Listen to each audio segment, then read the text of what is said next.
that's been called by right-wing organizations on June 15th. That's tomorrow. Police are checking every vehicle that leads towards this small town. The local administration has clamped down. There's Section 144 that has been imposed as well. A stern warning has come to the fore. Why is this happening? For the last few days, there were violent images, videos that were coming out of Purola, and they've left many baffled. Tensions continue to simmer there.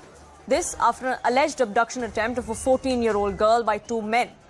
Now, several families there are living in fear. But what has triggered the entire controversy? Why is there so much attention that is there on this particular small town? On the 26th of May, two men, Ubaid Khan and Jitendra Saini, were caught with a minor girl in Uttarkashi's Purola town. Both of them were accused of allegedly trying to kidnap the minor. She was sent back home. The two men were then arrested by the police. Both of them charged for kidnapping and for another POCSO act. One of the two men is a Hindu, the other is a Muslim. That sparked suspicion and rumors of love jihad. It was all but a rumor. But an investigating officer in the case completely denied that angle. All the rumors of alleged conversion spread like fire, unfortunately. Muslim communities there, the Muslim families living in the area, started to receive threats. That escalated the entire situation. On the 29th of May, a major rally was taken out in Purola by right-wing bodies. During that rally, Hindu groups allegedly demanded that minority families leave the town. There were posters that were put up. They were all put up in areas and shops that were run by minority-dominated areas. The posters which were put up, they were threatening these communities, these families of dire consequences.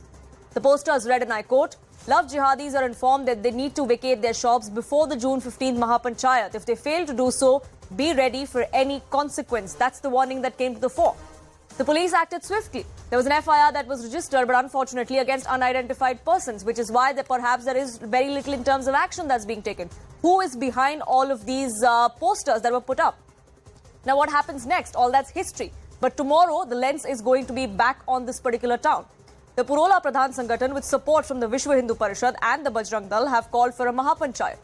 The district administration has denied permission for this Hindu group from holding that Mahapanchayat. There is Section 144 that is in place as well. They're fearing a violent escalation, which is why the state has clamped down.